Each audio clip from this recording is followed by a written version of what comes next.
Sindh high court Karachi ऐं हैदराबाद में मकानी चूंड देर ख़िलाफ़ पीटीआई ऐं जमात इस्लामी जे केस में एमकेएम जे धुर बणजण वारी दरख़्वास्त रद्द करे छॾी आहे।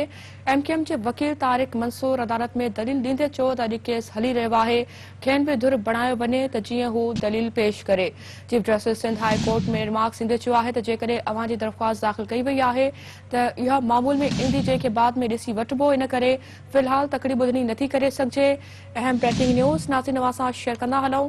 सिंध हाई कोर्ट कराची ऐं हैदराबाद में मकानी चूंड देर ख़िलाफ़ पीटीआई ऐं जमात इस्लामी जे केस में एमकेएम जी धुर बणजण वारी दरख़्वास्त रद्द करे छॾी आहे। एमकेएम जे वकील तारिक मंसूर अदालत में दलील ॾींदे चयो आहे त अॼु केस हली रहियो आहे, खेनि बि धुर बणायो वञे त जीअं हू दलील पेश करे।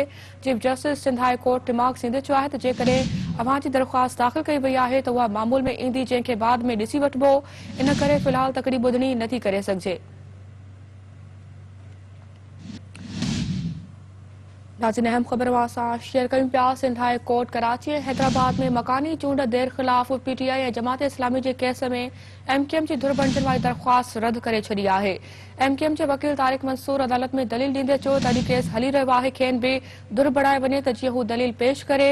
Chief justice Sindh high court remarks ॾींदे चयो आहे त जेकॾहिं अव्हां जी दरख़्वास्त दाख़िल कई वई आहे त उहा मामूल में ईंदी, जंहिंखे बाद में ॾिसी वठिबो। इन करे फ़िलहाल तकड़ी ॿुधणी नथी करे सघिजे।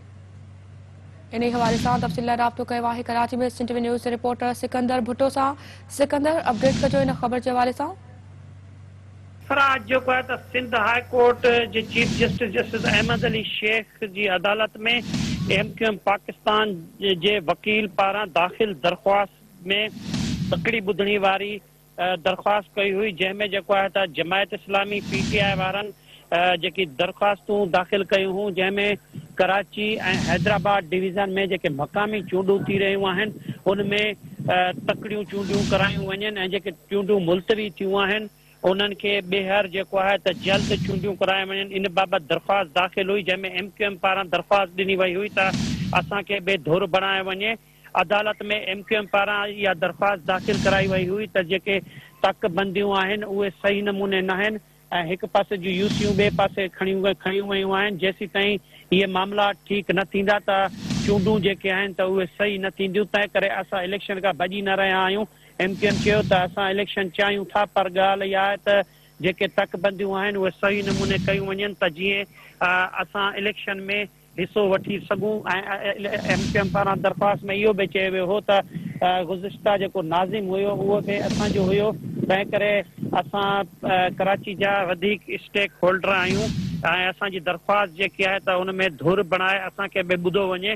जंहिं ते जेको आहे त chief justice Sindh high court चयो त फ़िलहाल अव्हां जी तकड़ी ॿुधणी वारी दरख़्वास्त जेकी आहे त उहा नथी ॿुधी सघिजे।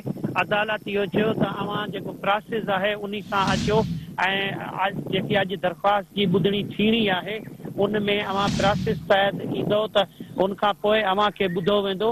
अदालत एमकेएम जी तकड़ी ॿुधणी वारी जेकी दरख़्वास्त आहे उहा रद्द करे छॾी आहे। जॾहिं त सिंध हाई कोर्ट में हिन वक़्तु एमकेएम अॻवान वसीम अख्तर, ख्वाजा इज़ार ऐं ॿिया एमकेएम जा अॻवान बि पहुची चुका आहिनि। ॿुधणी जेकी आहे त कुझु देरि में थींदी, जंहिंमें जेको आहे त chief secretary Sindh, IG Sindh, सूबाई इलेक्शन कमिश्नर ऐं ॿिया जेके अमलदार आहिनि उहे बि अदालती हुकुम ते ज़ाती हैसियत में पेश थींदा। जी ठीकु आहे, वॾी महिरबानी सिकंदर तफ़सील ॾियण जे लाइ।